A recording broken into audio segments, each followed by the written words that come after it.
Shut your mouth, boy. Officer Rebecca Morrison's racist slur cuts through Channel 7's live studio like a blade as she glares down at a distinguished black man in an expensive suit. Her face twists with pure hatred, while 2.3 million viewers witness the shocking confrontation. Judge Theodore Washington maintains his composure despite the venomous attack.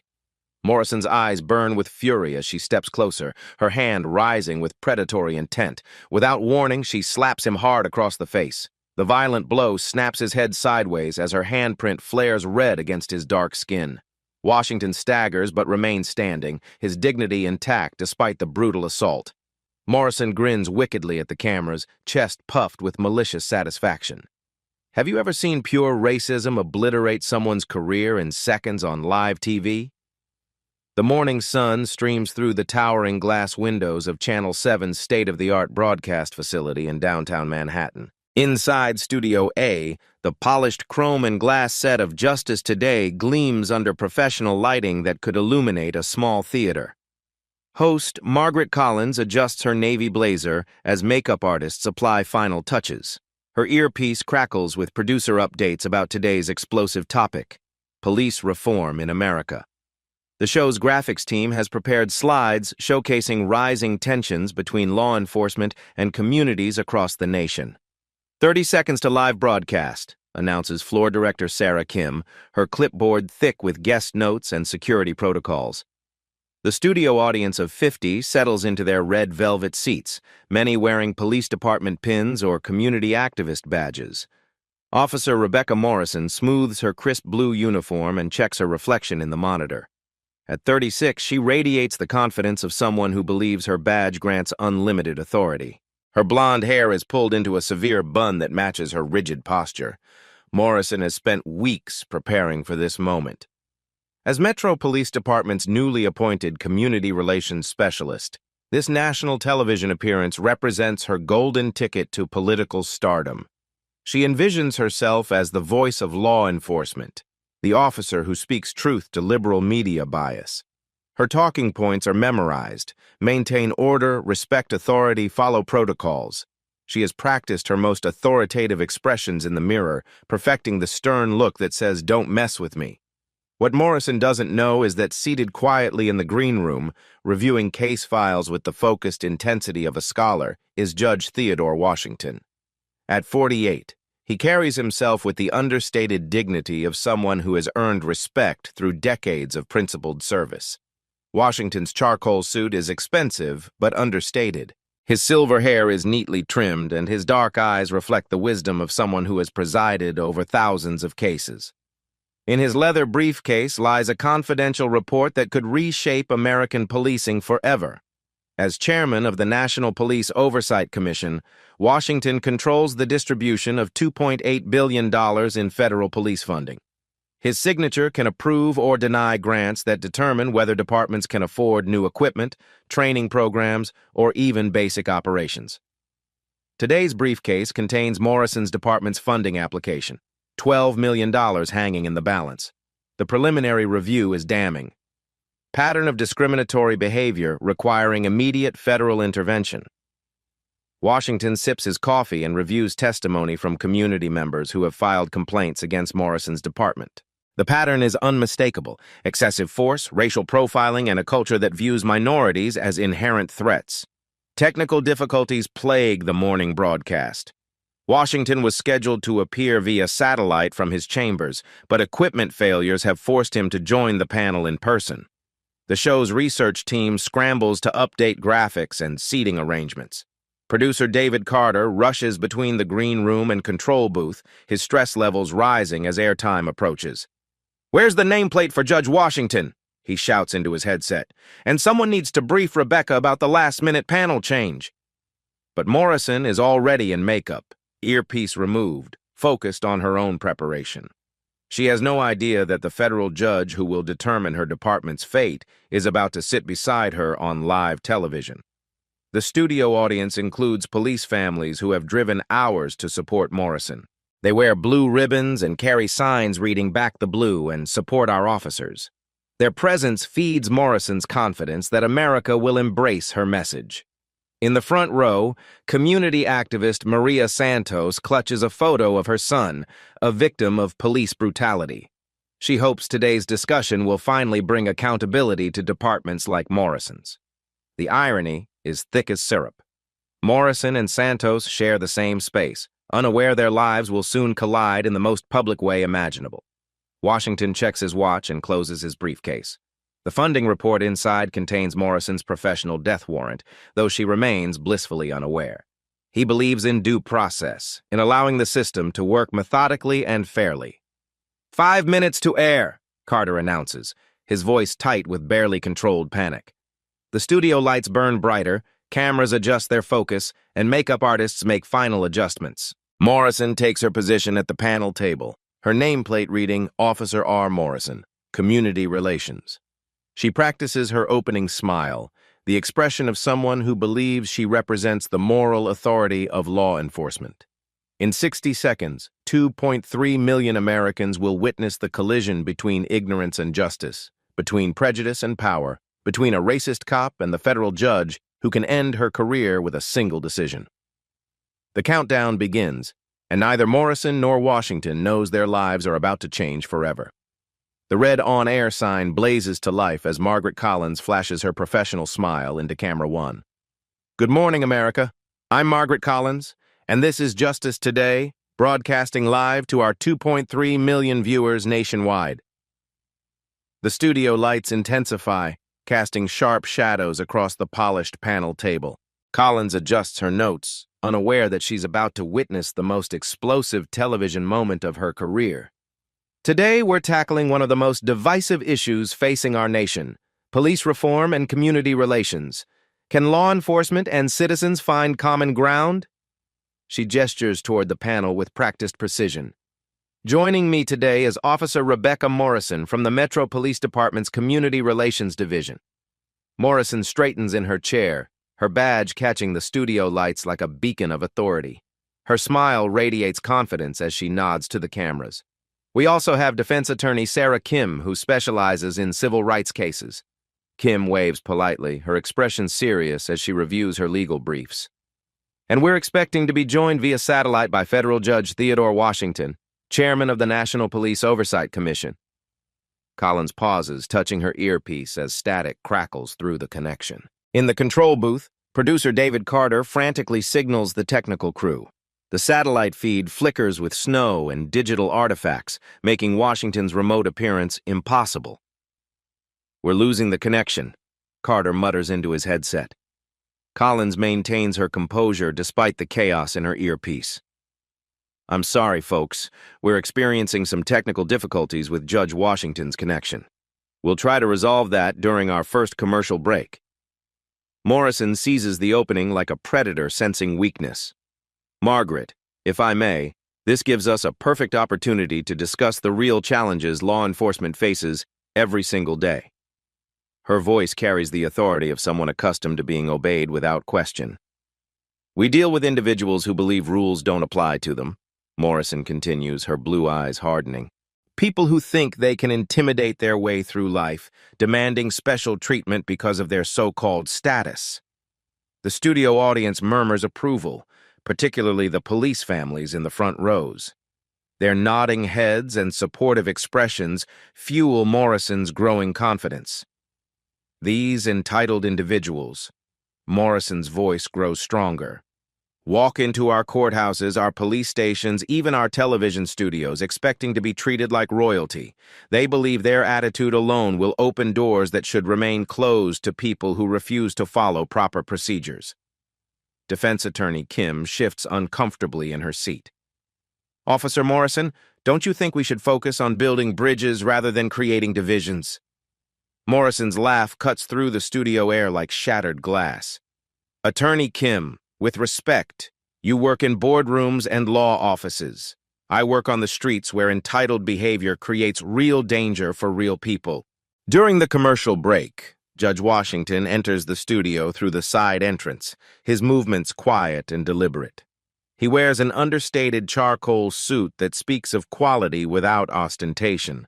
His briefcase contains the funding report that could devastate Morrison's department. Washington approaches the panel table during the 60-second break, noting his nameplate reading Judge T. Washington, Federal Oversight Commission. The printing is small, professional, and easily overlooked by someone not paying attention. Morrison glances up from her notes and immediately fixates on the distinguished black man approaching the panel. Her expression shifts subtly, jaw tightening as she processes what she considers an intrusion into professional space. "Excuse me," Morrison says loudly enough for the studio microphones to pick up her voice. "Audience members need to remain in the gallery seating during broadcast." Washington pauses, surprised by the challenge. "Officer, I believe there's been a misunderstanding. I'm Judge Washington, your scheduled panelist." Morrison's laugh carries a sharp edge that cuts through the studio air. "Right, and I'm the Queen of England." Her sarcasm draws uncomfortable chuckles from some audience members who don't recognize Washington. "Sir, I don't know what fantasy you're living in," Morrison continues, her voice dripping with condescension. "But this panel is reserved for actual professionals, not people pretending to be something they're not." The floor director signals 30 seconds to air, but Morrison stands from her chair, positioning herself between Washington and his designated seat. Her uniform seems to expand with authority as she blocks his path.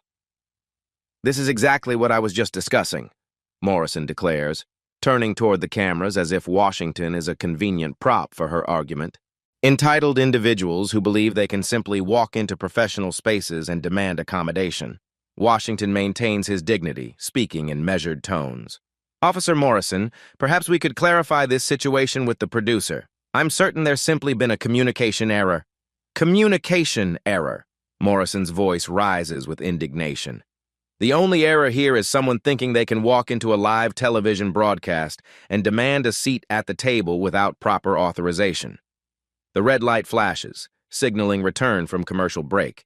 Collins struggles to regain control as cameras roll live across America. "Welcome back to Justice Today," Collins announces, her professional training overriding the chaos unfolding beside her. "We're continuing our discussion on police-community relations." Morrison turns toward the cameras, her chest puffed with righteous authority. "Margaret, I apologize to your viewers, but we have a perfect example of the challenges law enforcement faces happening right here in your studio." 2.3 million viewers watch as Morrison gestures dismissively toward Washington. "This gentleman seems to believe that if he acts entitled enough, professional standards will simply bend to accommodate him." "Officer Morrison," Collins interrupts, checking her notes frantically, "I believe there may be some confusion about our panel composition." "Margaret, with all due respect," Morrison's tone suggests Collins is naive about real-world threats. "I handle security matters. This individual is clearly attempting to disrupt our broadcast through intimidation tactics." Washington attempts to show his federal judicial credentials, retrieving them from his jacket pocket with calm precision. "Officer Morrison, if you would simply examine my identification—" "I don't need to see any fake documents," Morrison snaps, her voice sharp as broken glass. "Anyone can print official-looking paperwork these days. I've seen every scam in the book." The studio audience shifts uncomfortably as tension fills the air like smoke. Some recognize Washington from news coverage, but Morrison's aggressive control of the situation creates hesitation about intervening. "This is what we're up against every single day," Morrison continues, playing to the cameras like a seasoned politician. "Individuals who refuse to accept that authority exists for everyone's protection, not just their convenience." Washington extends his credentials once more, his patience reflecting years of judicial temperament. "Officer, these documents clearly identify me as Federal Circuit Judge Theodore Washington." Morrison's face contorts with disgust as she stares at the offered identification. "Sir, I don't care what your fake ID claims. Professional credentials aren't handed out like candy to anyone who demands them." The cameras capture every nuance of Morrison's expression. The contempt in her eyes, the sneer playing at her lips, the way her hand hovers near her belt as if Washington poses a physical threat. "This is exactly what's wrong with our society," Morrison declares to the live audience, her voice reaching crescendo. "People who think they can intimidate law enforcement into backing down, who believe their entitled attitude trumps established procedure." Washington remained standing beside the panel table, his dignity intact despite the public humiliation. His voice stays level, though steel creeps into his tone. Officer Morrison, I strongly encourage you to reconsider your current approach. Are you threatening a police officer on live television? Morrison's voice rises to a near shout, her performance reaching fever pitch. Ladies and gentlemen, you're witnessing exactly why we need strong law enforcement officers who won't be bullied by people who think they're above the rules. Morrison then reaches out and slaps the credentials from Washington's hands with deliberate force. The federal documents scatter across the studio floor like fallen leaves, clearly visible to viewers at home. The camera inadvertently captures papers reading Federal Circuit Judge and National Police Oversight Commission, but Morrison never looks down. That's what I think of your fake paperwork, Morrison declares triumphantly, her smile beaming into the cameras as 2.3 million Americans watch in stunned silence. The scattered federal credentials lie across the polished studio floor like pieces of Morrison's shattered future, though she remains blissfully unaware. Judge Washington's official identification gleams under the bright studio lights, clearly displaying Federal Circuit Judge and National Police Oversight Commission to 2.3 million horrified viewers. Morrison stands over the scattered papers with triumphant satisfaction, her chest puffed with pride as she addresses the live cameras. That's exactly how we handle people who try to intimidate law enforcement with fake credentials and entitled attitudes. Her blue eyes sparkle with malicious glee as she turns back toward Washington. Sir, you can pick up your little props after the show. Right now, you need to return to the audience seating where you belong. Washington looks down at his scattered credentials, his jaw tightening almost imperceptibly. Years of judicial temperament keep his voice measured despite the public humiliation. Officer Morrison, those documents represent the authority of the federal government. Federal government? Morrison's laugh cuts through the studio like broken glass. Right, and I suppose you're going to tell me you're personally friends with the president, too. She rolls her eyes dramatically for the cameras, playing to what she assumes is a supportive audience. Social media explodes as viewers recognize Washington from news coverage. Twitter erupts with hashtags, #JusticeToday, #PoliceAbuse, #WashingtonAssault. The show's ratings spike as word spreads about the unfolding disaster, but Morrison remains oblivious to the digital firestorm. Producer David Carter frantically paces the control booth, his face pale with horror as he watches his career implode alongside Morrison's. Cut to commercial, he shouts at his technical crew. Cut to commercial now! But the live broadcast continues relentlessly, capturing every moment of Morrison's professional suicide for posterity. The control room buzzes with panicked voices as staff members realize they're witnessing television history in the making. Margaret, Morrison addresses the host while keeping her eyes fixed on Washington. This is exactly the kind of disruptive behavior that undermines respect for legitimate authority. These people think if they cause enough of a scene, we'll just give in to their demands. Collins touches her earpiece frantically, receiving urgent messages from the control booth. Producer Carter's voice crackles through her receiver. That's really Judge Washington. Stop her! But Morrison's aggressive control makes intervention nearly impossible on live television. The studio cameras capture every angle of the confrontation, their high-definition lenses recording evidence that will soon be analyzed frame by federal investigators. The professional lighting creates dramatic shadows that emphasize the racial dynamics playing out before millions of witnesses. Defense attorney Sarah Kim tries to intervene, her voice strained with growing alarm. Rebecca, I think there's been a serious misunderstanding here. Perhaps we should verify everyone's credentials before continuing. Morrison whips around to face Kim, her expression darkening with authority. Sarah, with respect, I don't need civilians telling me how to handle security situations. This individual is clearly attempting to disrupt our broadcast through intimidation tactics. But Rebecca, Kim pressed, her voice urgent with concern. What if he really is a federal judge? What if we're making a terrible mistake here? What if he really is what? Morrison interrupts, her voice rising with indignation. Some kind of federal judge who just happens to show up without proper introduction? These scam artists always have elaborate stories to explain their criminal behavior. The studio audience shifts uncomfortably in their seats, the tension so thick it feels like breathing syrup. Several members recognize Washington from courthouse visits and news coverage, but Morrison's authoritative presence creates a chilling effect that silences potential witnesses. Morrison's supporters in the police families section begin to look uncertain as they process Washington's dignified demeanor and expensive suit. Something doesn't add up, but Morrison's confidence keeps them from speaking out against her authority. Community activist Maria Santos recognizes Washington immediately, her hands trembling as she clutches her son's photograph. She wants to speak up but fears Morrison's retaliation against her family. The silence becomes complicit as potential allies remain frozen by intimidation. Morrison turns back to Washington, her voice dripping with condescension.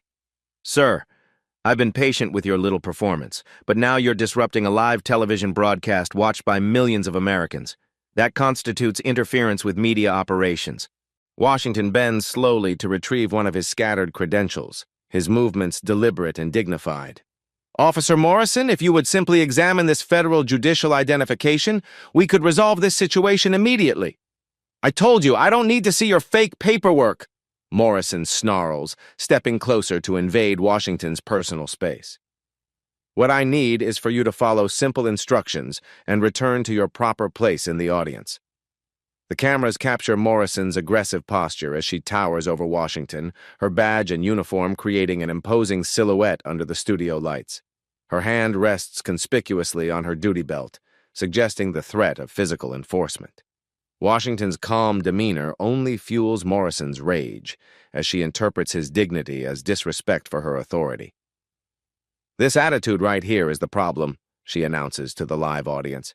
"This belief that certain people don't have to follow the same rules as everyone else. This is what every police officer faces daily," Morrison continues, her voice carrying the authority of someone accustomed to unquestioned obedience.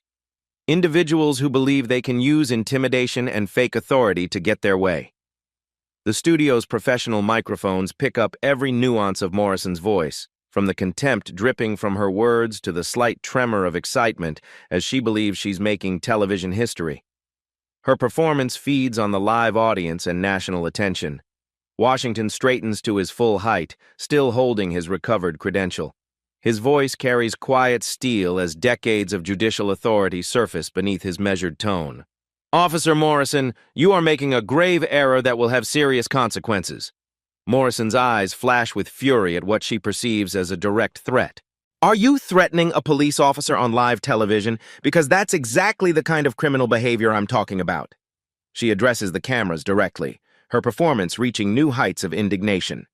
"Ladies and gentlemen, you're witnessing a perfect example of why strong law enforcement is essential. This individual is now openly threatening me for simply doing my job." The studio's professional lighting creates harsh shadows across Morrison's face as her expression hardens with righteous anger. Her voice rises to address the entire studio audience and millions of viewers beyond. "This entitled behavior is exactly what's destroying respect for legitimate authority in America," Morrison declares, her words carrying the fervor of someone who believes she's fighting a righteous battle. "People who think they can bully their way into professional spaces and demand special treatment." Collins makes another desperate attempt to intervene, her journalistic instinct screaming that something catastrophic is unfolding. "Officer Morrison, perhaps we should pause and verify everyone's identification." "Margaret, I appreciate your concern, but this is a law enforcement matter now." Morrison cuts her off with military precision. "This individual has escalated from simple disruption to threatening behavior. I won't be intimidated into backing down."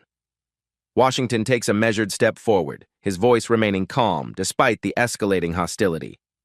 "Officer Morrison, I am going to give you one final opportunity to examine my credentials and reconsider your actions."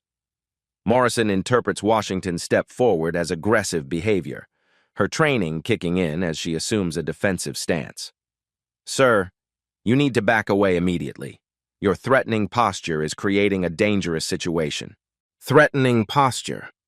Washington's voice carries a note of incredulity as he maintains his dignified composure.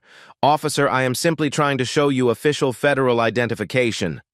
"I don't care what you claim those papers say," Morrison's voice reaches a crescendo of authority. What I see is someone who refuses to follow lawful orders and is now advancing in a threatening manner toward a uniformed police officer. The tension in the studio becomes suffocating as Morrison's hand moves closer to her weapon. The audience holds its collective breath while 2.3 million viewers watch the confrontation spiral toward its inevitable climax. The control booth erupts in panic as producers realize they're broadcasting a potential felony assault live to the nation. Emergency protocols activate as staff members contact network executives and legal departments. Washington's patience finally shows signs of strain as he processes the magnitude of Morrison's ignorance and aggression. Officer Morrison, I am Federal Circuit Judge Theodore Washington, Chairman of the National Police Oversight Commission. You are committing multiple violations that will end your career. Morrison's face contorts with rage at what she perceives as the ultimate insult. Now you're impersonating a federal judge? That's a felony, sir. You've just escalated this from disruption to serious criminal behavior. She turns to the cameras with absolute conviction, her voice carrying the authority of someone who believes she's about to make law enforcement history. Ladies and gentlemen, this individual has now added impersonating a federal official to his list of crimes. This is exactly why we need officers who won't be intimidated. Washington takes one final step forward, extending his recovered credential toward Morrison with quiet dignity. Officer, please examine this identification before you destroy both our careers on live television. Morrison sees Washington's approach as the final act of aggression she's been building toward. Her face hardens with absolute resolve as she prepares to demonstrate her authority to 2.3 million viewers. That's it, Morrison declares with finality. You've refused lawful orders, threatened a police officer, impersonated a federal official, and now you're advancing in a threatening manner. Time to learn about consequences. Without warning, Morrison draws back her hand and slaps Washington hard across the face. The violent blow snaps his head to the side with such force that the sound echoes through the studio like a gunshot. The brutal assault sends shockwaves through the studio audience. Morrison's handprint glows red against Washington's dark cheek as she grins triumphantly at the cameras, savoring what she believes is her moment of ultimate victory. And that's how you deal with criminals who think they can intimidate law enforcement, Morrison announces to the stunned nation, completely unaware she just committed a felony assault on the most powerful man in American police oversight. The studio falls into deathly silence as Morrison's handprint glows red against Judge Washington's cheek. For 3 eternal seconds, 2.3 million viewers watch frozen in disbelief while Morrison basks in her perceived triumph, her smile beaming with malicious satisfaction. Washington holds his stinging cheek, his dignity intact despite the brutal public humiliation. His dark eyes meet Morrison's blue ones with the quiet steel of someone who has presided over thousands of cases and never lost control of his courtroom. Producer David Carter bursts through the studio doors like a man fleeing a burning building, his face white with terror as he clutches printouts and his buzzing cell phone. Sweat beads across his forehead as he realizes his show just broadcast a federal crime to the entire nation. Officer Morrison! Carter's voice cracks with panic as he rushes toward the panel table. Stop immediately. You need to stop right now. Morrison turns toward the interruption, annoyed that her moment of glory is being disrupted by what she perceives as typical media overreaction. David, I'm handling a criminal situation here. This individual has been threatening and disruptive. Chen's hands shake as he holds up his phone, displaying the federal judiciary website. Rebecca, this is Judge Theodore Washington. You just assaulted a federal judge on live television. Morrison's triumphant expression wavers for the first time, confusion creeping across her features like cracks in a dam.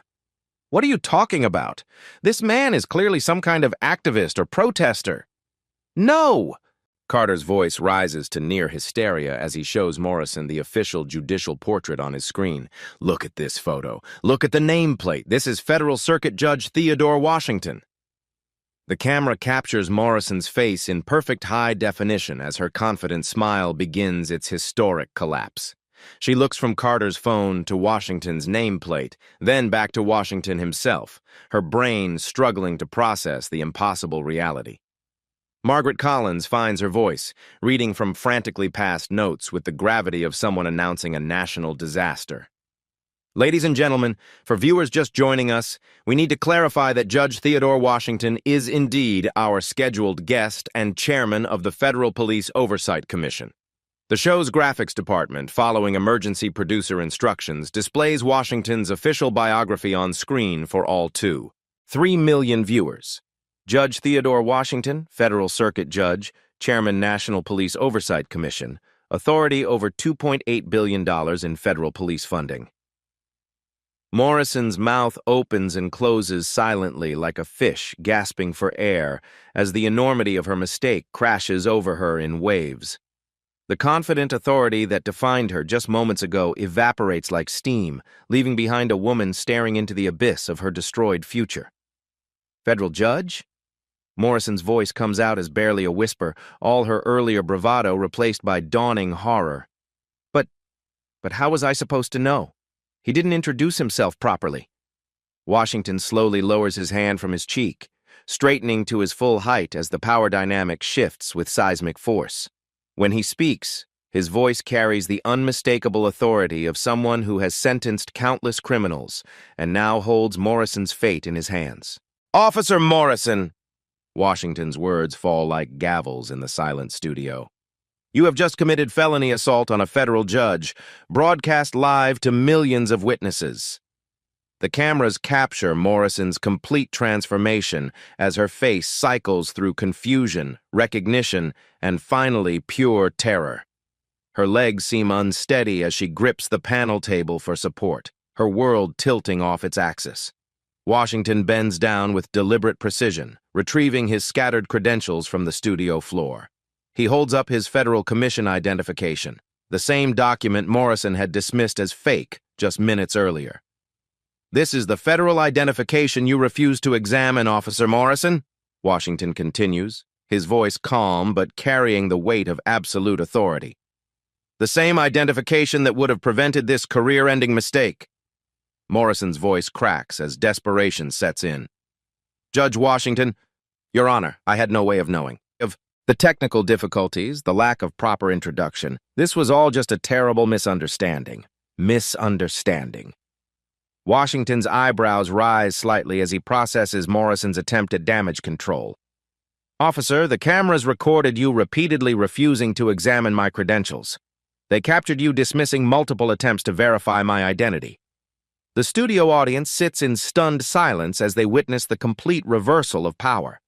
Morrison, who commanded the space with authoritarian confidence just moments ago, now appears small and vulnerable as she faces the reality of assaulting a federal judge.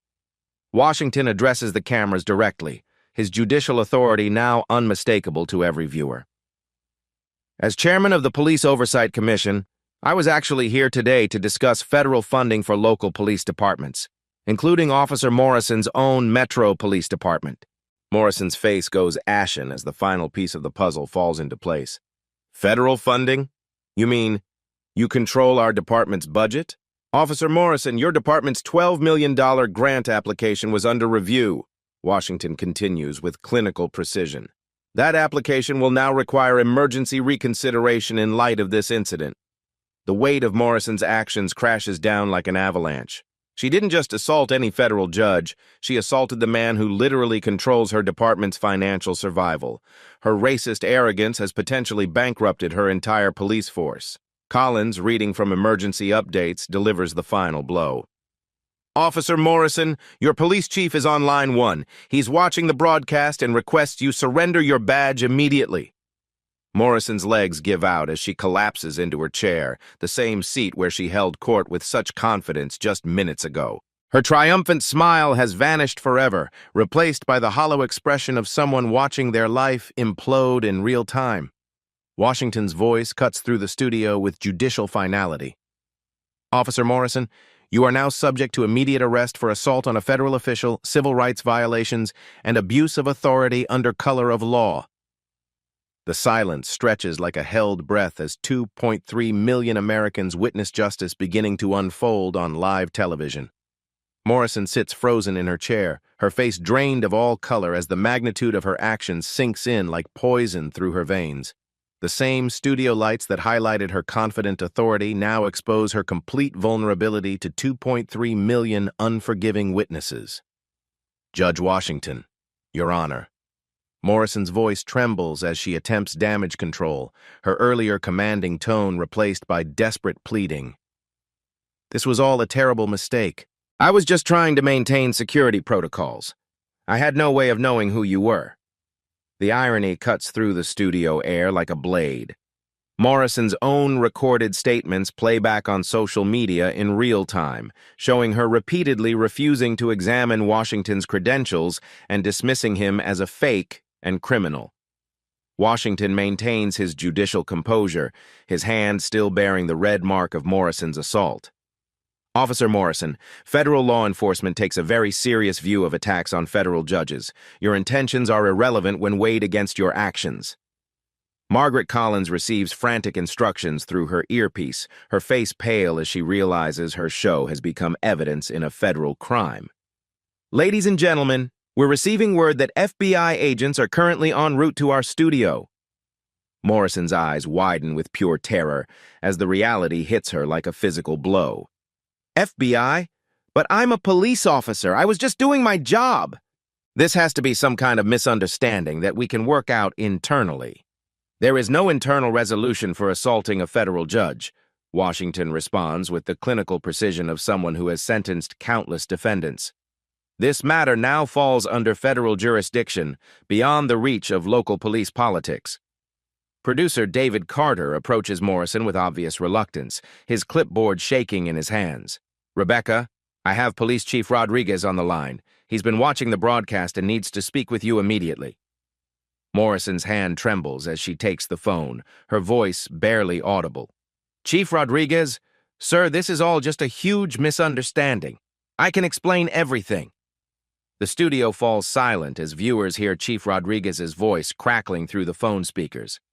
Officer Morrison, you are hereby suspended without pay, effective immediately. Please surrender your badge and service weapon to studio security. The words hit Morrison like hammer blows, each syllable driving home the finality of her situation. Her career, her pension, her future. All destroyed in the span of 15 minutes on live television. Sir, please, Morrison begs into the phone, her professional composure completely shattered. I've served faithfully for 10 years. This was just one mistake. Can't we handle this quietly? Morrison, you assaulted a federal judge on live television. Rodriguez's voice carries through the studio with final authority. There is no handling this quietly. You've embarrassed our entire department and potentially cost us millions in federal funding. Collins watches in fascination and horror as television history unfolds before her cameras. Officer Morrison, you're being asked to surrender your badge and weapon on live television. Will you comply? Morrison's hands shake violently as she removes her police badge, the symbol of authority she wore with such pride just minutes ago. The metal feels cold and foreign in her trembling fingers as she places it on the panel table. Her service weapon follows, the holster empty for the first time in a decade. Studio security approaches cautiously, treating Morrison like the criminal she has become rather than the authority figure she once was. Washington observes the badge surrender with the detached interest of someone who has seen justice served countless times. Officer Morrison, I want you to understand that your actions today will be studied in law enforcement academies as an example of how not to conduct oneself. The FBI arrives with mechanical precision, their black suits and serious expressions creating a stark contrast to the bright television studio. Lead agent Sarah Martinez approaches Morrison with handcuffs that gleam under the studio lights. Rebecca Morrison, you are under arrest for assault on a federal judge under 18 U.S.C. Section 111, Martinez announces with professional clarity. You have the right to remain silent. Anything you say can and will be used against you in a court of law. Morrison's legs buckle as the handcuffs click into place, the same restraints she once used to arrest others now binding her own wrists. The metallic sound echoes through the studio like the closing of a prison door. This can't be happening, Morrison whispers, as federal agents lead her away from the panel table where she held court just minutes ago. I'm a police officer. I serve the community. This has to be some kind of mistake. Washington's voice follows her as she's led away. "Officer Morrison, there is no mistake. Justice is simply following its proper course." The studio cameras capture Morrison's final moments of freedom as she's escorted through the same doors she entered with such confidence.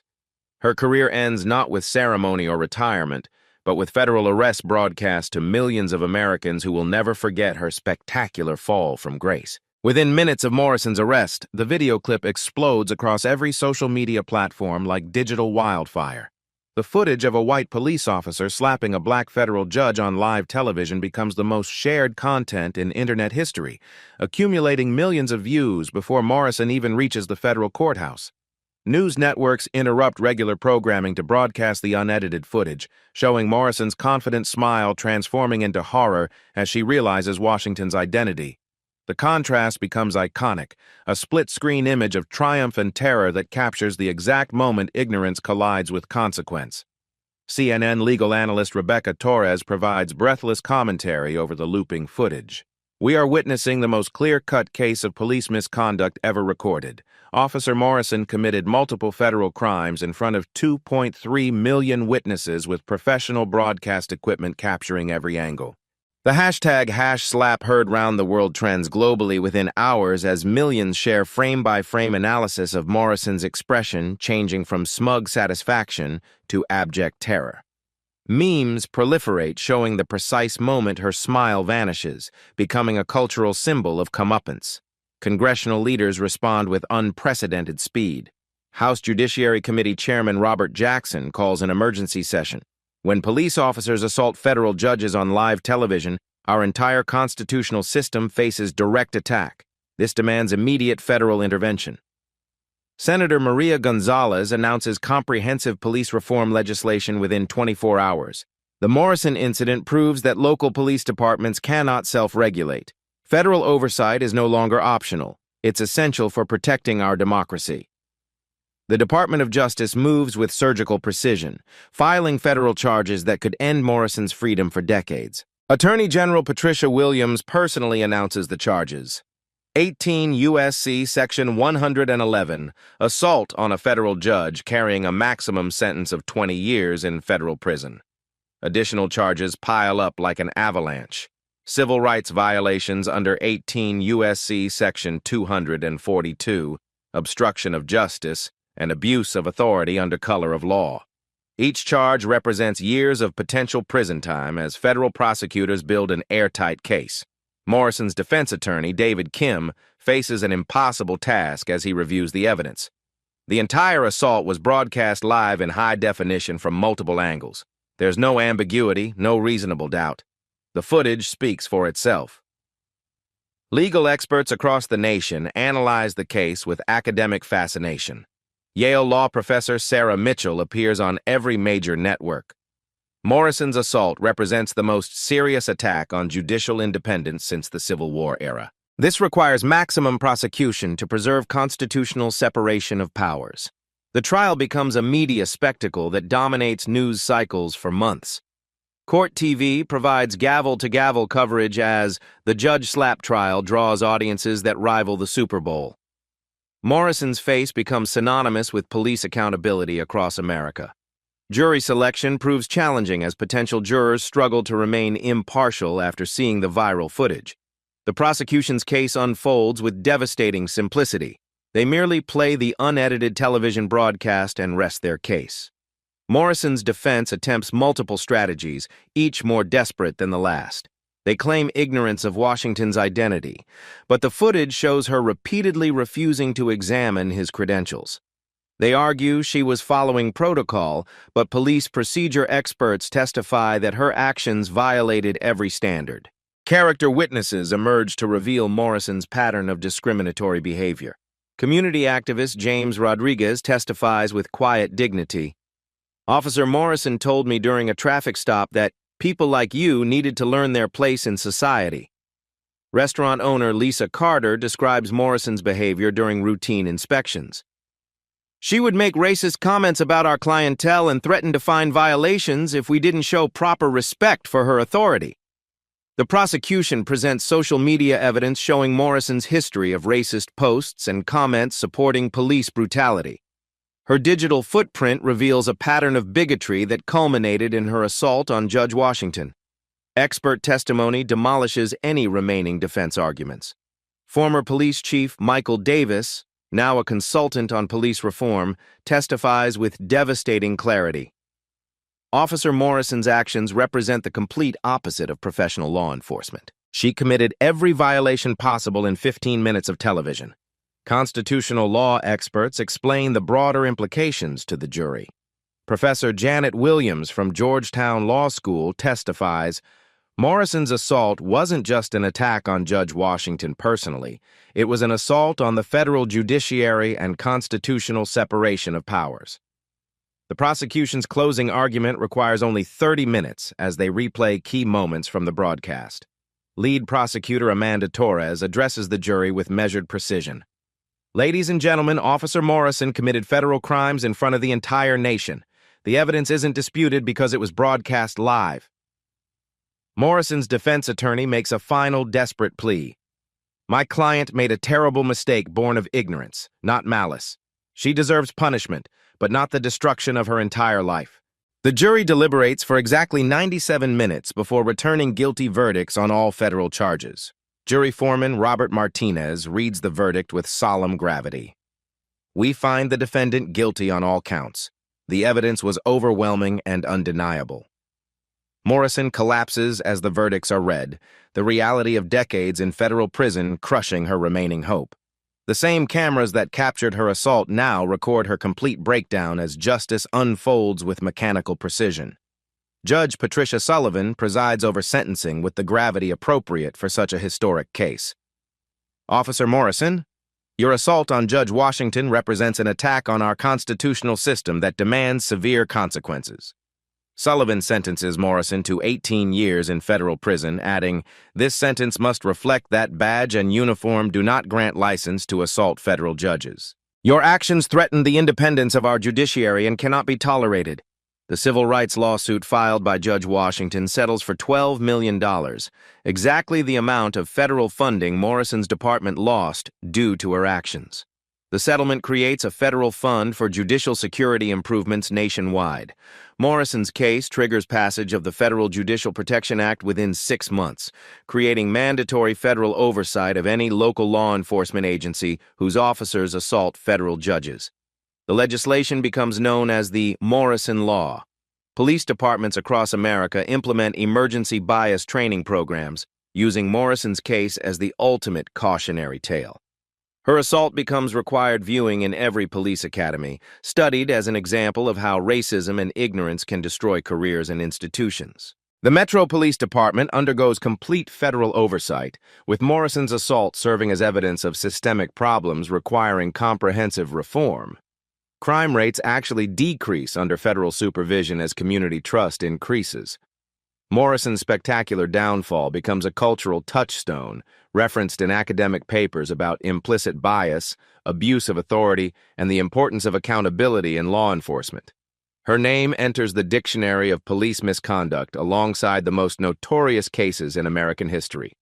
The footage of her smile vanishing becomes an eternal reminder that in America, justice can still humble those who abuse their authority, even when they think the whole world is watching and cheering them on.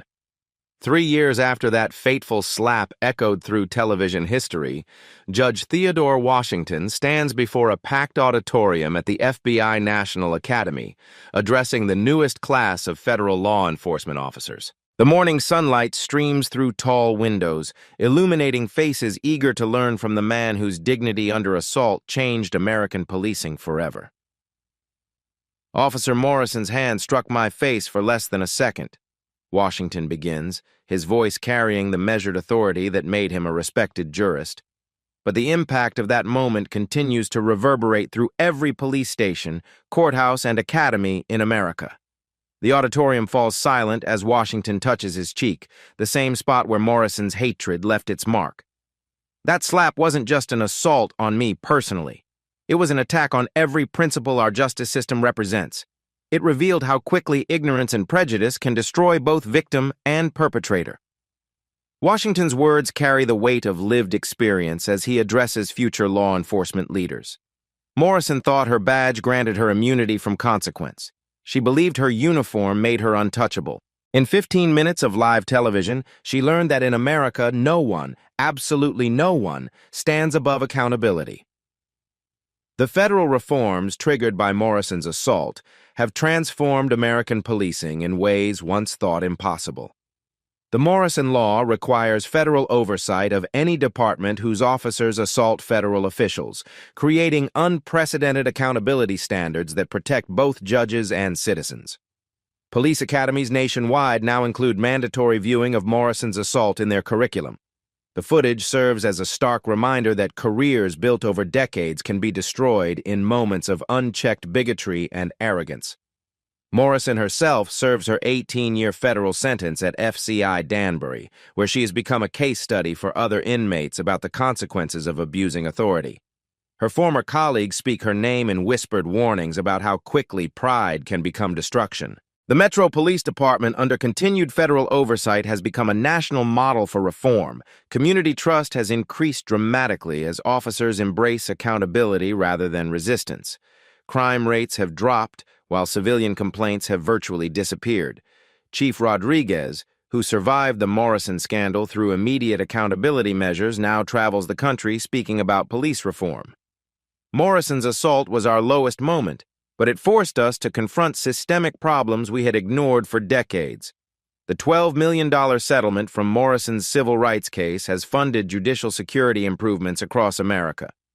Federal courthouses now feature enhanced protection protocols designed to prevent similar assaults on judicial independence.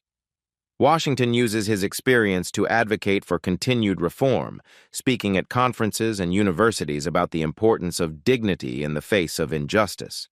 Morrison's greatest crime wasn't hitting me. It was believing her prejudice represented legitimate authority. The cultural impact extends far beyond law enforcement. Morrison's name has entered popular vocabulary as shorthand for spectacular career self-destruction through arrogance. Pulling a Morrison describes any situation where overconfidence leads to devastating consequences. Social media continues to circulate the footage, with new generations discovering the moment when racist authority met federal justice on live television. The video has become a digital monument to the power of accountability in democratic societies. Legal scholars study Morrison's case as a perfect storm of constitutional violations, using her assault to teach students about civil rights law, federal jurisdiction, and the importance of judicial independence. Her 15 minutes of infamy will educate lawyers for generations. Community activist Maria Santos, who witnessed the assault from the studio audience, now serves on civilian oversight boards created by federal mandate. Morrison's slap woke America up to what unchecked police power looks like. We can't let that lesson be forgotten. Washington's final words to the FBI Academy carry the weight of hard-won wisdom. Officer Morrison taught us that real authority earns respect through service, not fear through violence. True power protects the vulnerable rather than punishing the powerless. The judge pauses, looking out at the sea of future federal agents. Morrison's smile vanished the moment she learned who I was, but the smile of justice, that smile grows brighter every day as we build a more accountable system.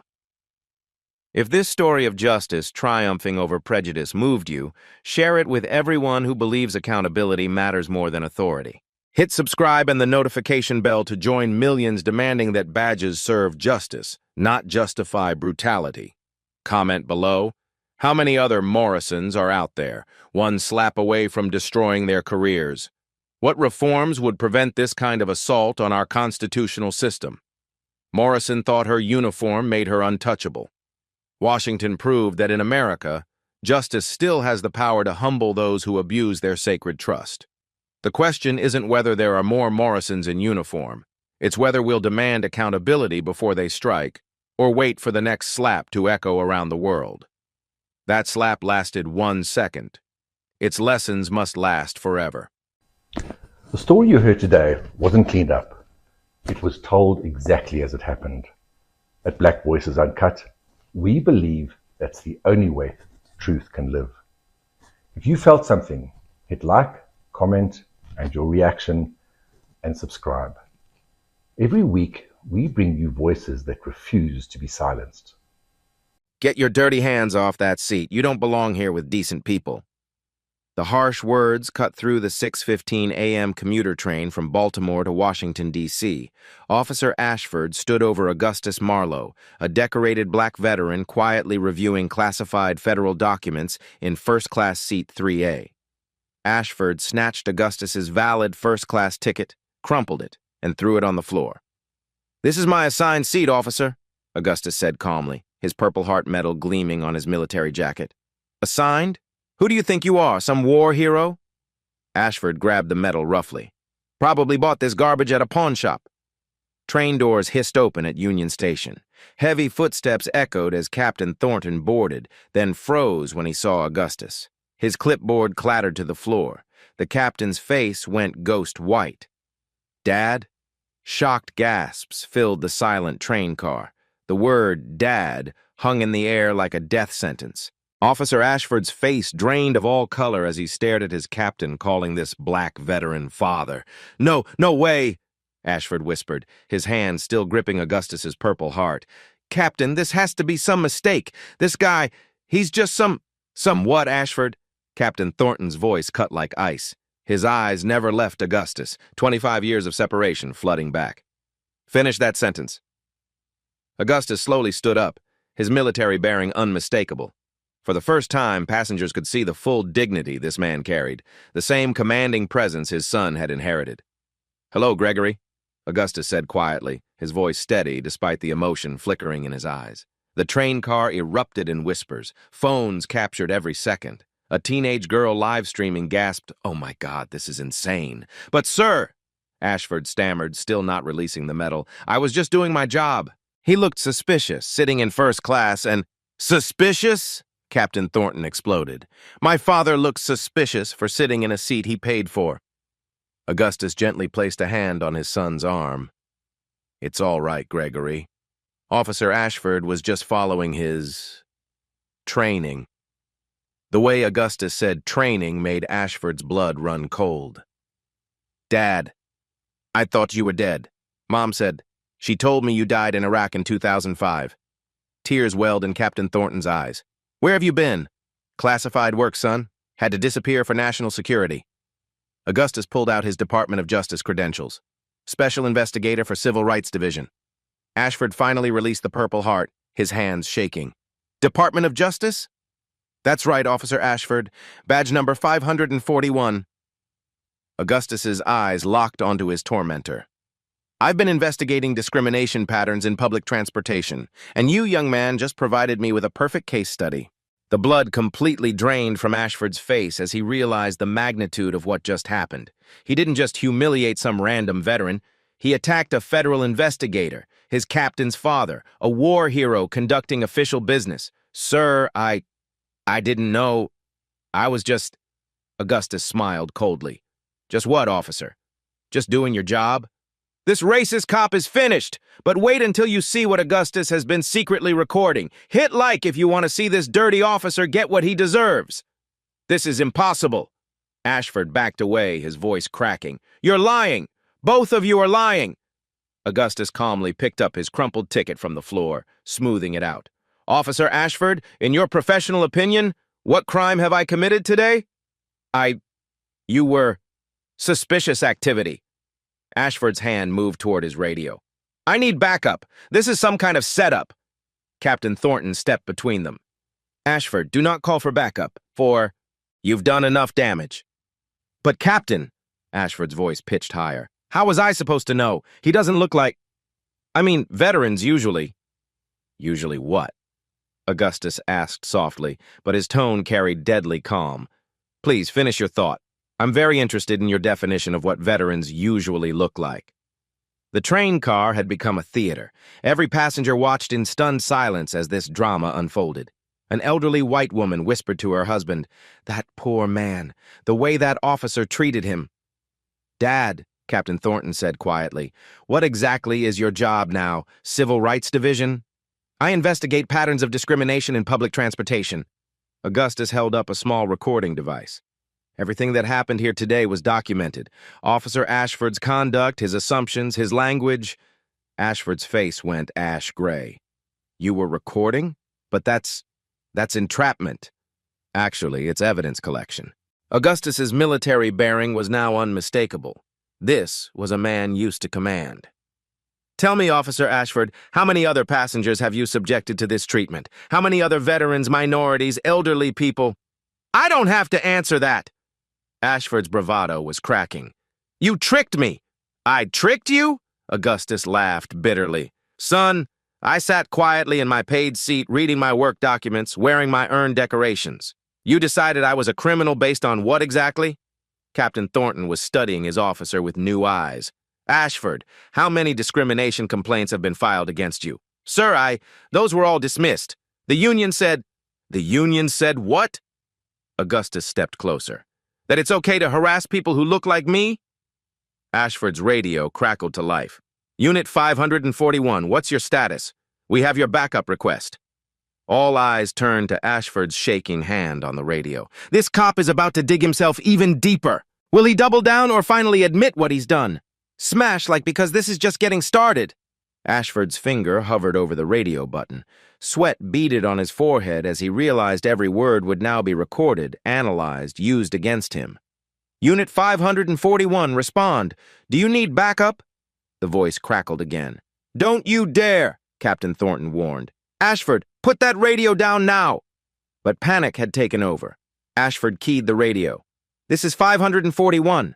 I have a situation with a hostile suspect claiming to be federal law enforcement, requesting immediate backup and supervisor to Union Station platform.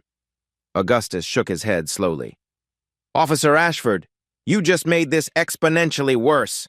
Shut up, Ashford snapped, his professionalism completely gone. I don't care who you claim to be. I don't care if you're his father, his uncle, or the president himself. You don't belong in first class. The train car gasped collectively.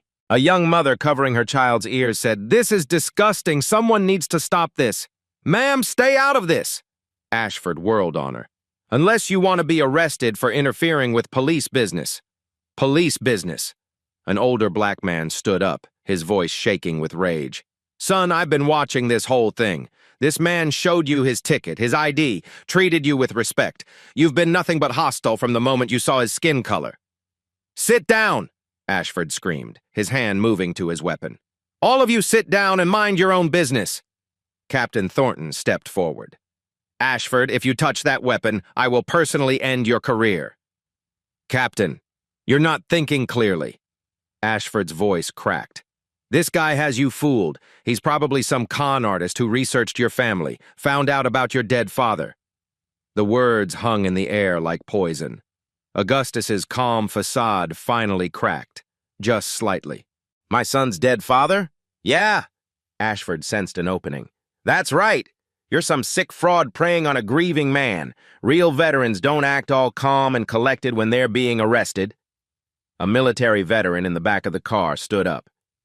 Actually, kid, that's exactly how real veterans act. Discipline under pressure.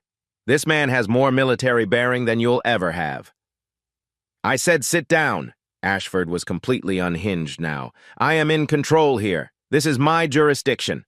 Augustus pulled out his phone, speed dialing a number. Director Reynolds, this is Special Investigator Marlowe. I need you to contact Captain Thornton's superior immediately. We have a situation that requires immediate federal intervention. You can't make phone calls during an arrest. Ashford lunged for the phone.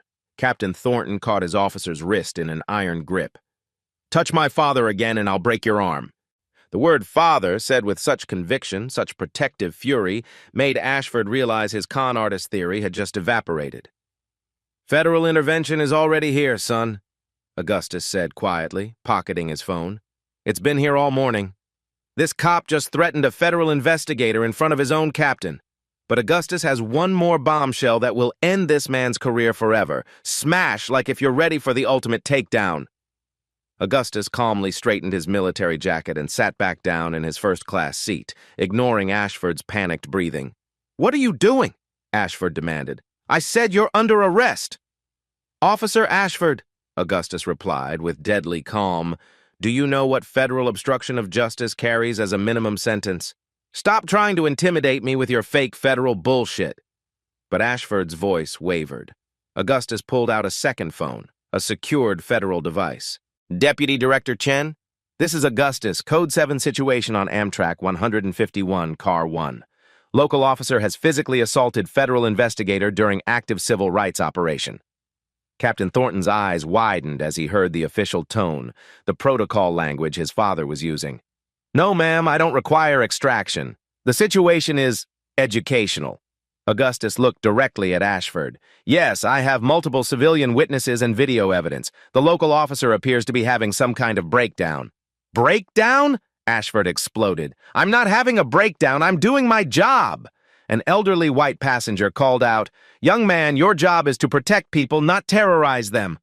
Ma'am, please stay out of this. Ashford spun around. Can't you see this is a dangerous situation? The only dangerous thing here is your behavior, she replied firmly. I've been riding this train for 30 years.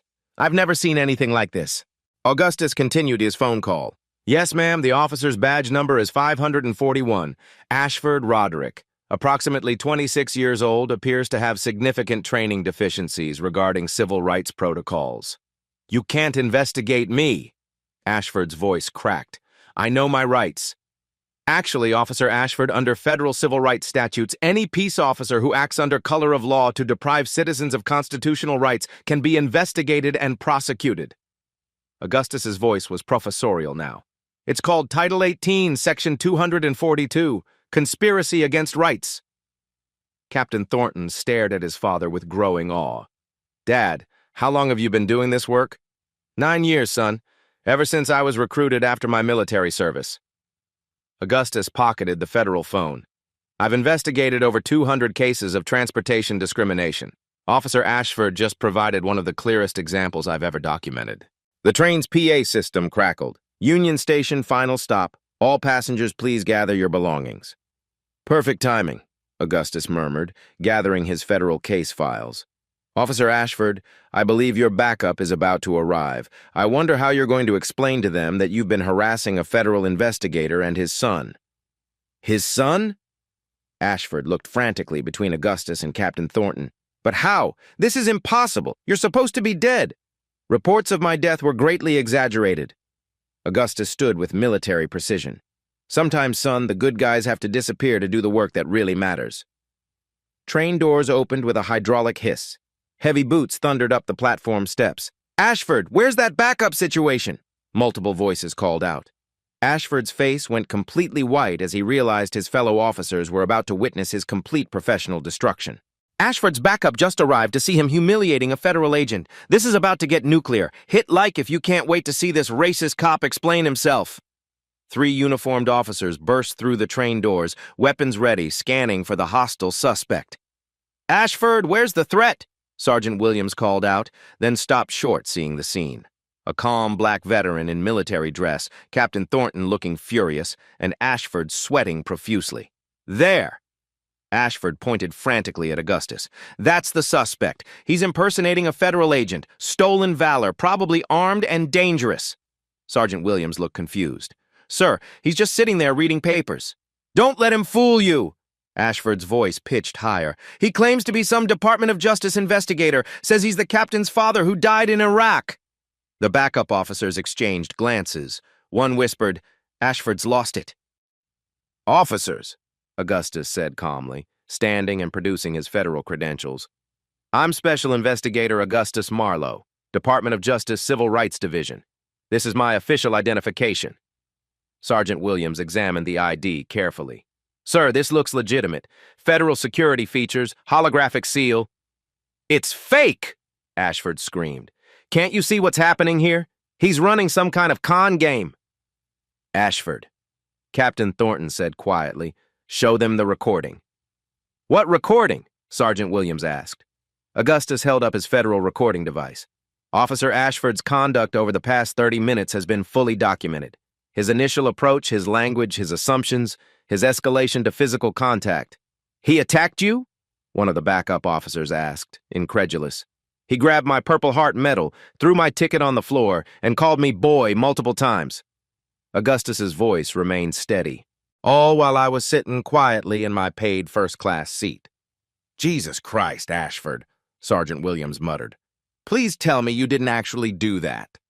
I was following protocol, Ashford insisted. Suspicious behavior, wrong demographic for first class, claims about military service that didn't add up. Wrong demographic? Sergeant Williams repeated slowly. Ashford, did you just say what I think you said? The backup officers were now looking at Ashford like he was radioactive. Sergeant Williams, Augustus said quietly, I believe your department is about to receive a very comprehensive federal review. Ashford's radio crackled again. All units, be advised. FBI field office has requested immediate preservation of all body camera footage from Unit 541's current assignment. Every officer's eyes widened. The FBI was already involved. The FBI is now involved and this cop's career is over. But Augustus isn't done destroying him yet. Smash like to see the final takedown. FBI? Ashford's voice cracked. Why would the FBI care about some random train incident? Sergeant Williams stepped away from Ashford like he was contagious. Random? Ashford, you just racially profiled a federal investigator conducting official business. I didn't racially profile anyone. Ashford's desperation was palpable.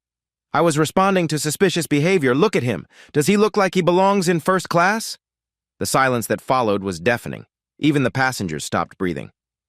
Officer Ashford, Augustus said with chilling calm, I want you to repeat that last statement, for the record. I didn't mean... Ashford's bravado crumbled. I meant, you were just what? Captain Thornton stepped closer to his officer. Just doing your job? Just protecting the train? Just making sure the right kind of people ride in first class?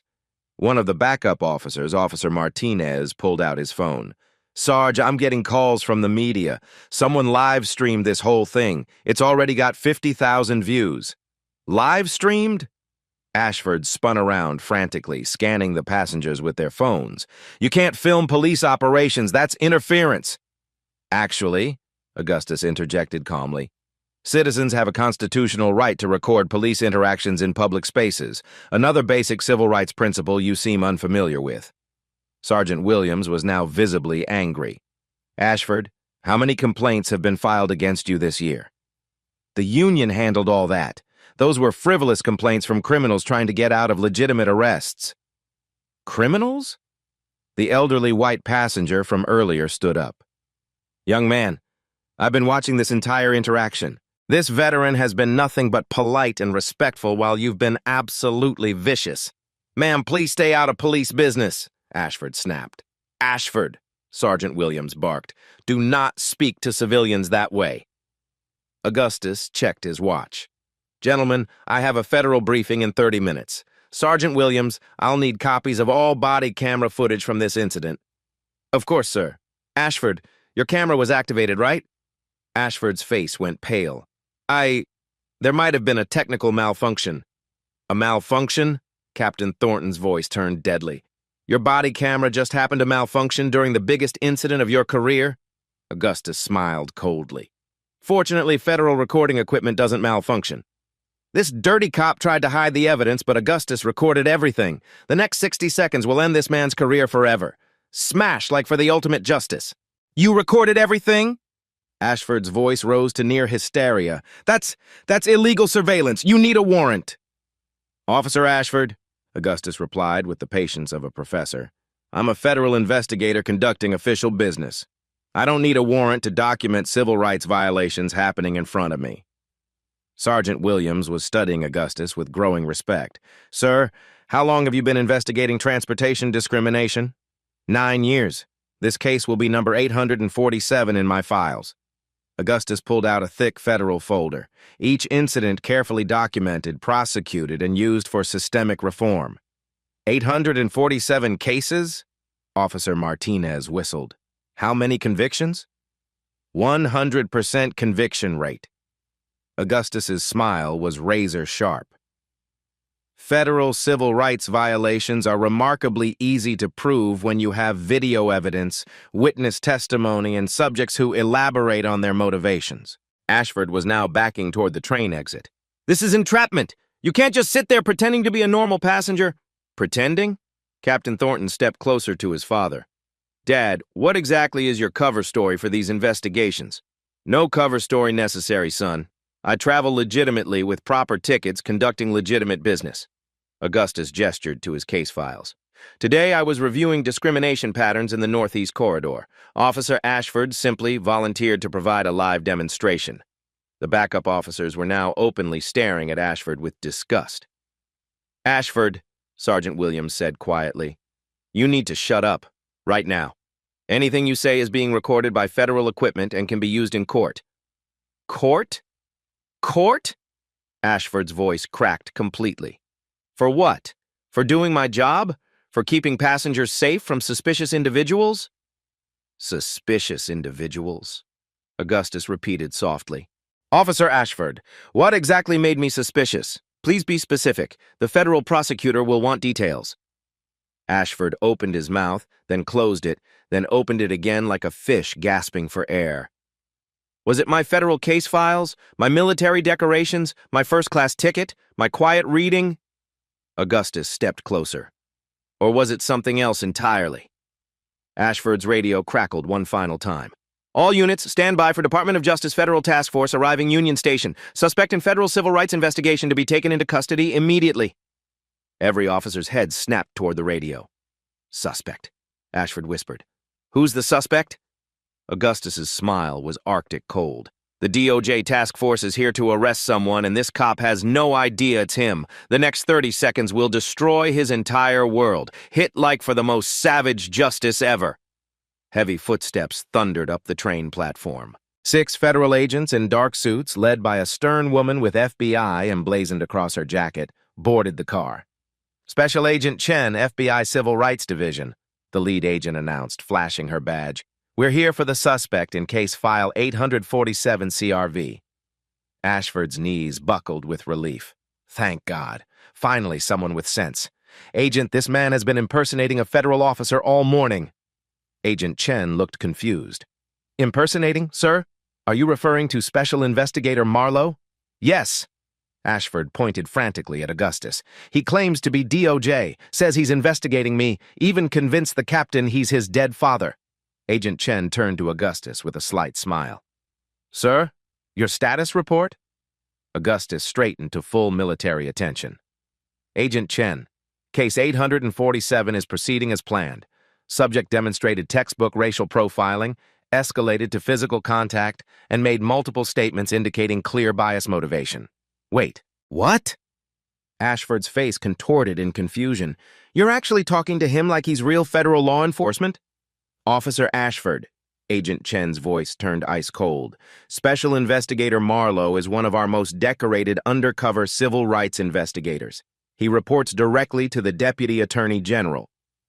The color drained from Ashford's face completely.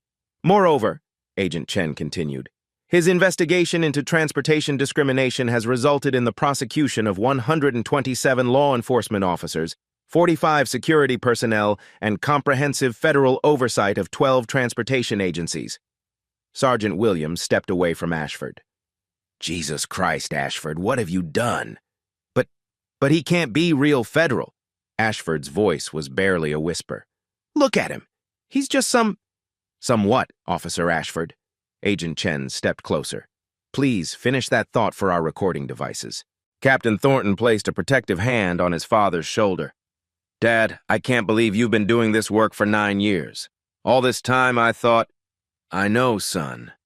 Augustus's voice softened for the first time all morning. After Iraq, they needed someone who understood both military service and systemic discrimination. Someone who could document it from the inside. You've been working undercover this whole time? Tears formed in Captain Thornton's eyes. Mom died thinking you were dead. I became a cop to honor your memory. Your mother knew, Gregory. The last 2 years of her life, she knew I was alive, but couldn't tell you for security reasons. Augustus pulled out a worn photograph. She sent me pictures of you graduating the academy, your wedding, your promotions. I've been watching your career with pride. The emotional reunion was interrupted by Ashford's hysterical laughter. This is insane. This is insane. Ashford was hyperventilating. You're telling me I've been set up by some elaborate federal sting operation? Set up? Augustus turned back to his target. Officer Ashford, I sat quietly in my assigned seat. I showed you my valid ticket. I treated you with respect despite your hostility. Every action you took was your choice. Agent Chen pulled out handcuffs. Roderick Ashford, you're under arrest for violation of federal civil rights under Title 18, Section 242, conspiracy against rights. Arrested? I'm being arrested. Ashford backed against the train wall. For what? For doing my job? For stopping suspicious behavior? For racially profiling a federal investigator, Agent Chen replied calmly. For assault on a federal officer, for obstruction of justice, for violation of civil rights under color of law. Those are federal felonies, Ashford, Sergeant Williams said quietly. Each one carries up to 10 years in prison. Augustus approached the now handcuffed Ashford with clinical interest. Officer Ashford, in my 9 years of investigations, you've provided one of the clearest examples of implicit bias I've ever documented.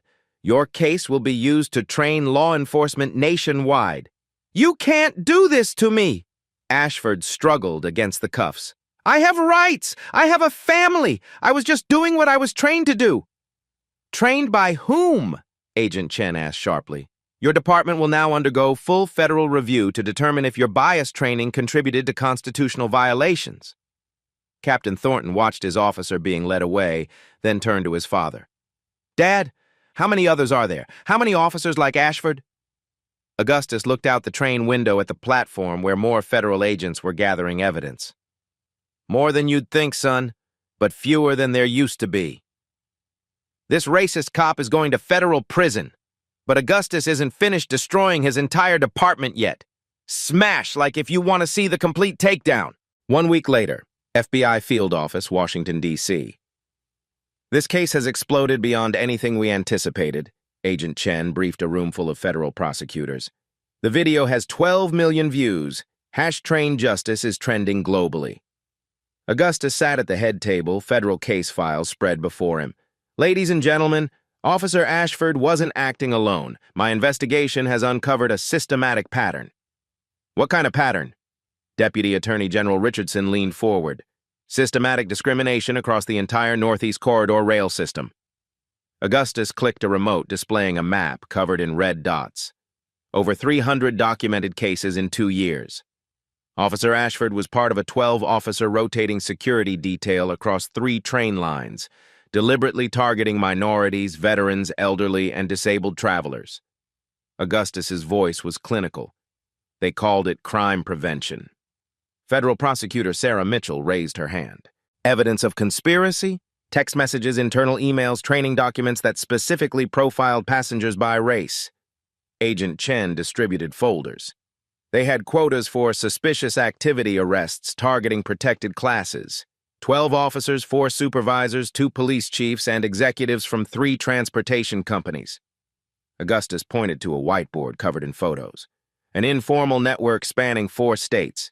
This is RICO territory, muttered Civil Rights Division Chief Sterling. Worse, they were sharing problem passenger lists between jurisdictions, Agent Chen added. Complainants were blacklisted for enhanced attention during future travel. The financial scope is staggering, Richardson continued. We're looking at federal racketeering charges, conspiracy, mail fraud, and wire fraud. The transportation companies paid officers directly for discriminatory enforcement. Meanwhile, Ashford's holding cell Ashford sat on a concrete bench, his union lawyer Dennis Murphy across from him looking defeated. Roderick, this is the worst case I've ever seen. It's not fair! I was following orders! Ashford's voice cracked. They trained us to look for people who seemed out of place. Out of place where? In America? Murphy shook his head. The FBI has recordings of you saying a decorated veteran doesn't belong with decent people. But I didn't know he was federal. You're admitting you treated him badly because you thought he was just a regular black man. Murphy leaned forward. The prosecutor is offering 7 years full cooperation testimony against the others. 7 years? My family? Filed for divorce yesterday. Murphy slid over a newspaper. The union dropped you. Your training sergeant took a plea deal and is naming everyone involved. What about my pension, my benefits? Gone. Federal conviction means automatic forfeiture of all law enforcement benefits. Murphy opened another file. Your wife is seeking full custody of the children. She's filed a restraining order. A restraining order against me? She says she's afraid of what you might do when you realize your life is over. Murphy's voice was brutal but honest. "Roderick, you're facing life destruction. Take the plea deal." Train company headquarters, Philadelphia CEO Victoria Whitmore paced as her legal team delivered catastrophic news. "Stock dropped 28%. We're facing a $200 million lawsuit." Chief Legal Counsel Bradley Hendricks looked pale. "How is this possible?" "Our security contract specifically requested enhanced scrutiny of passengers who didn't fit the first-class demographic." Hendricks pulled out the contract. "We paid them to racially profile customers." "Who approved this?" "You did, March 15th, 2023. You wanted security that would maintain the proper atmosphere." "I meant safety." "The Justice Department is preparing criminal charges against the company for conspiracy to violate civil rights." Hendricks loosened his tie. "Maximum fine $500 million. The board is considering your removal." "What about our other routes? Our entire operation?" "The Federal Railroad Administration is conducting comprehensive audits of all our services. Every route, every station, every security procedure." Hendricks pulled out more documents. "Preliminary findings show discriminatory practices on 89% of our premium routes." 89%? "Ma'am, the pattern goes back 5 years. We have systematic evidence of bias in hiring, training, and passenger treatment across the entire network." Whitmore collapsed into her chair. "How much is this going to cost us?" "Conservative estimate? $800 million in fines, settlements, and restructuring costs. That's assuming we avoid criminal prosecution." Police Department Internal Affairs. Captain Thornton reviewed Ashford's file with Commander Patricia Walsh. 23 discrimination complaints in 4 years, all dismissed." "I was only told about 3. "Your predecessor, Captain Hamilton, was systematically burying complaints. The FBI found he was receiving payments from the train company."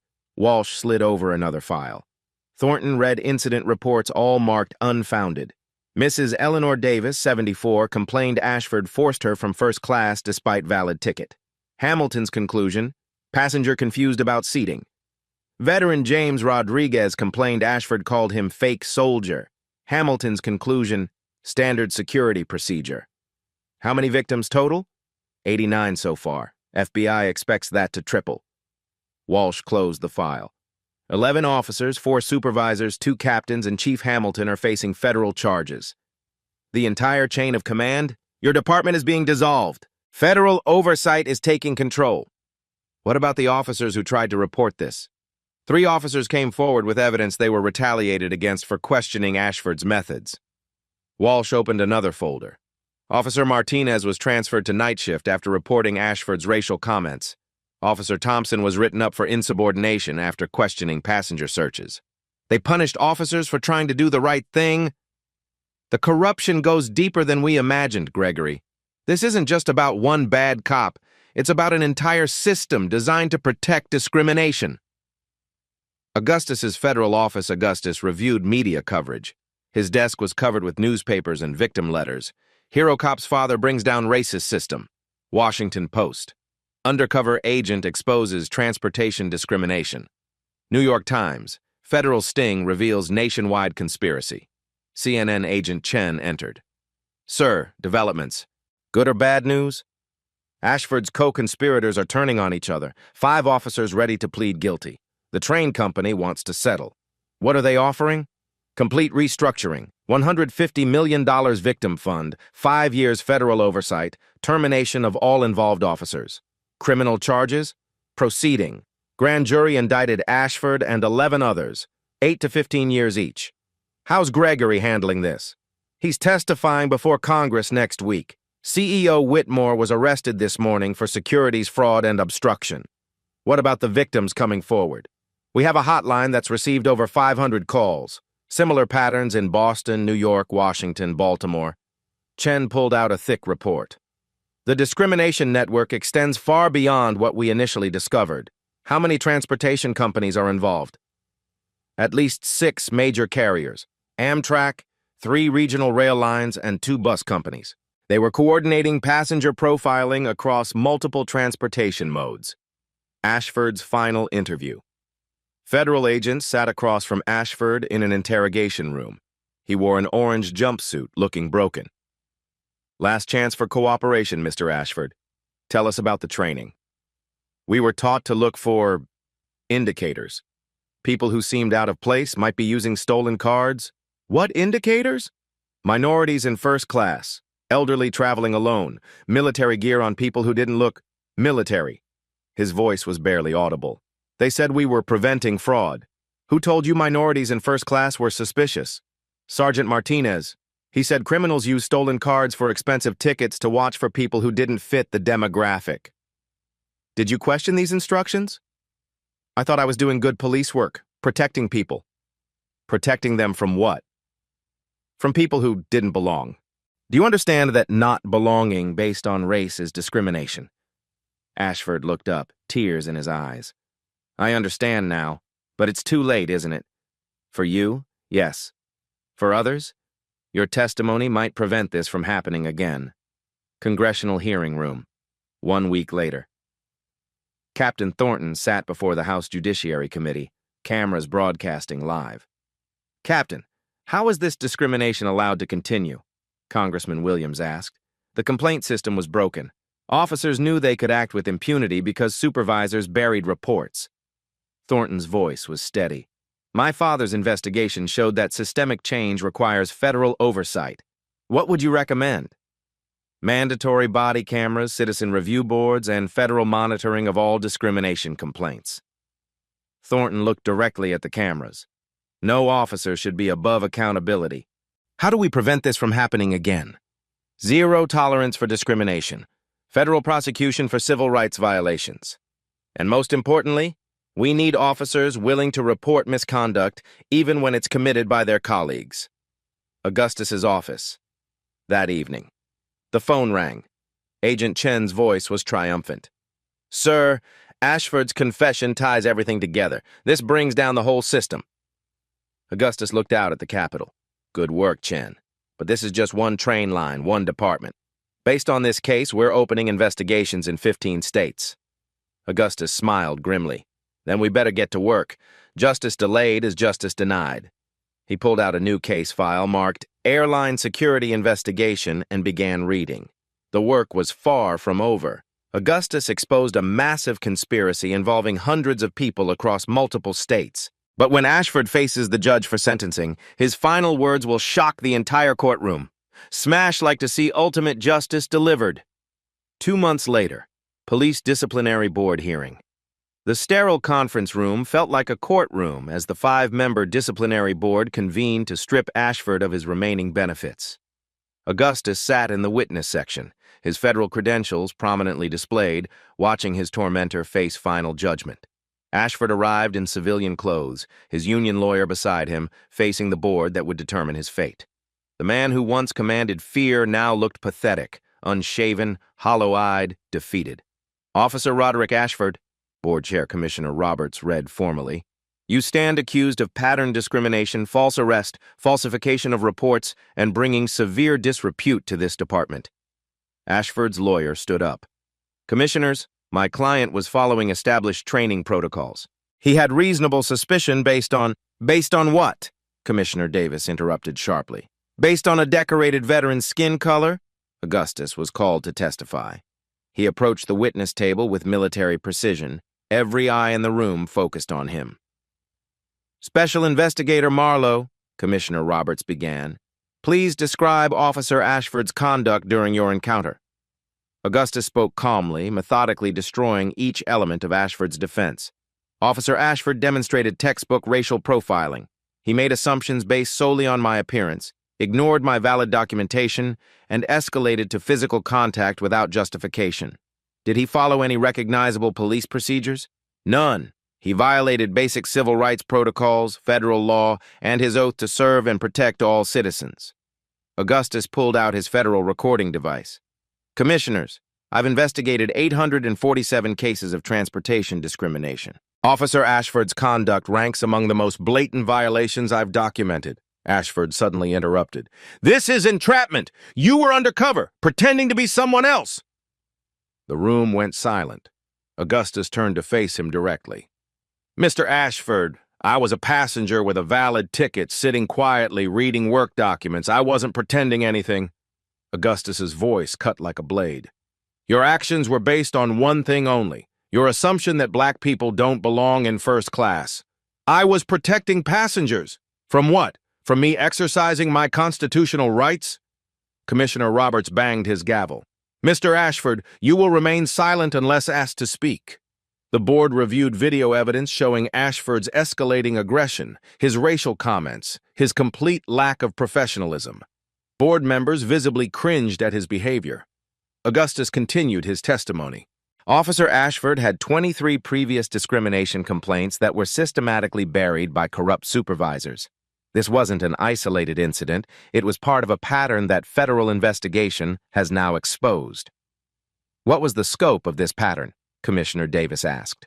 A network of officers across 4 states, targeting minorities, veterans, elderly, and disabled passengers. They operated with complete impunity because the complaint system was designed to protect them. When called for his defense, Ashford stood up, unsteady on his feet. I was doing my job. I was trained to look for suspicious behavior. How was I supposed to know he was really federal? Mr. Ashford, Commissioner Roberts said coldly, are you saying you would have acted differently if you knew he was a federal agent? Ashford's mouth opened and closed like a fish out of water. Because that admission proves you knew your treatment was inappropriate. You just thought he couldn't fight back. Augustus watched as Ashford's final defense crumbled. The man who had tried to humiliate him now stood exposed as a coward who only picked on those he thought were powerless. I have rights! I have a family! I was just following orders! Whose orders? Commissioner Davis demanded. Show us the training manual that says to target passengers based on race. Ashford couldn't answer. There was no manual, no official policy, just informal bigotry passed down through a corrupt system. The board deliberated for exactly 12 minutes. Officer Roderick Ashford, this board finds you guilty of all charges. You are hereby terminated for cause, stripped of all pension benefits, and banned from law enforcement for life. Ashford collapsed into his chair, the weight of his destroyed life hitting him completely.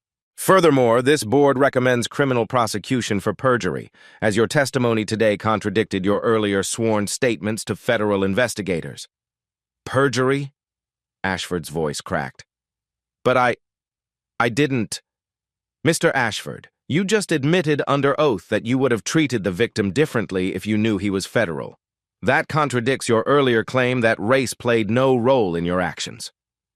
Augustus watched as security officers approached to escort Ashford from the building.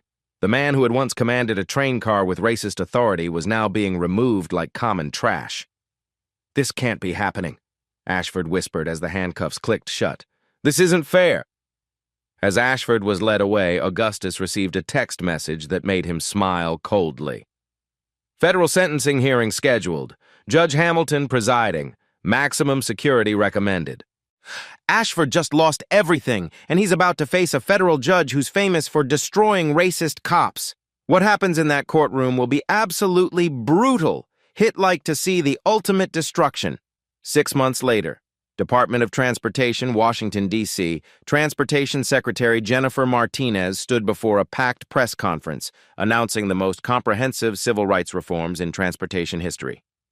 Today, we implement the Augustus Marlowe Protocols, mandatory anti-discrimination standards for all public transit nationwide. She gestured to charts showing dramatic improvements. Zero tolerance for racial profiling, federal oversight for all security operations, immediate prosecution for civil rights violations. Augustus sat in the front row, watching his investigation transform an entire industry. Beside him, Gregory wore his new Federal Task Force badge with pride. Since implementation began, discrimination complaints have dropped 72% across all transportation modes, Secretary Martinez continued. When incidents do occur, federal response is immediate and decisive.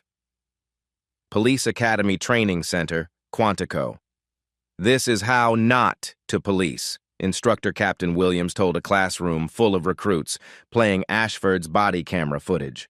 Officer Ashford's case is now mandatory curriculum in every police academy nationwide.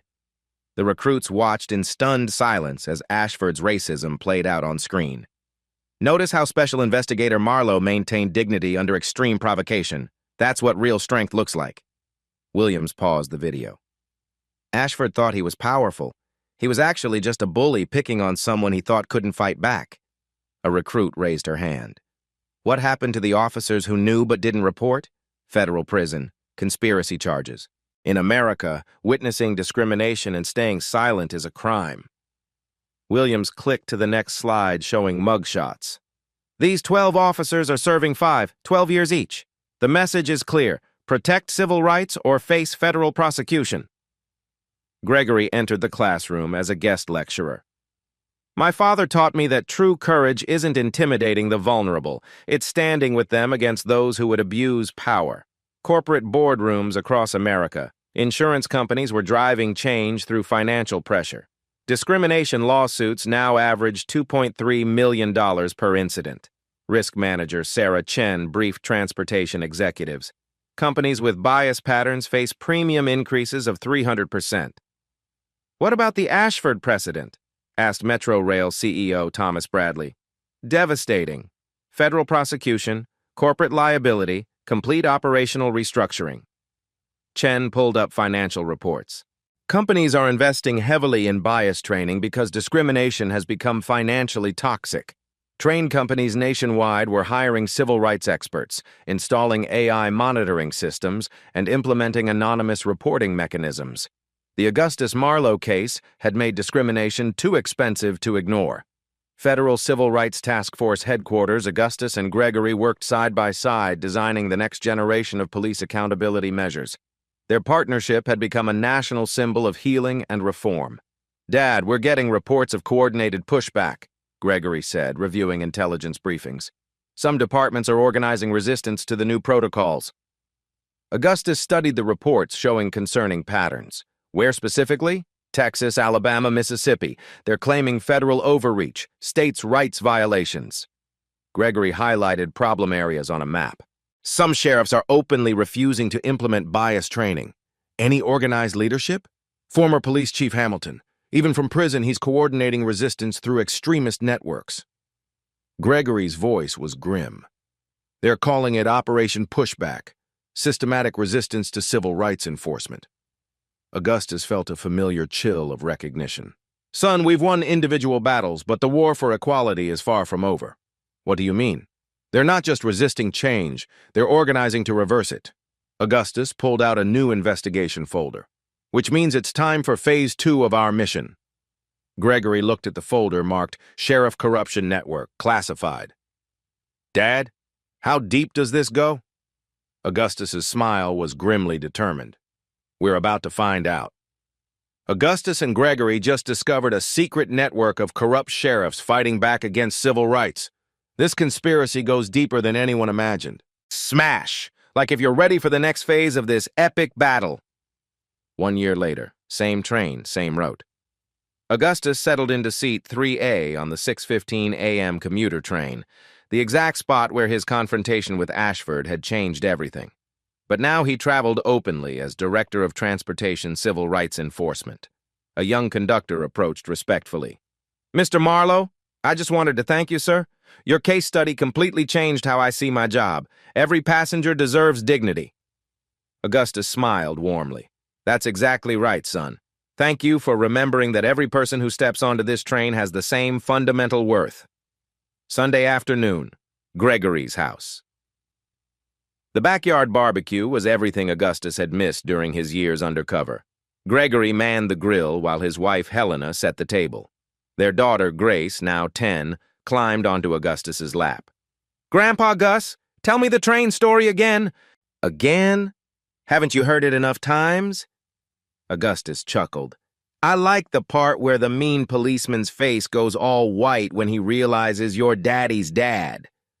Gregory laughed from the grill. Grace, that's not the important part of the story.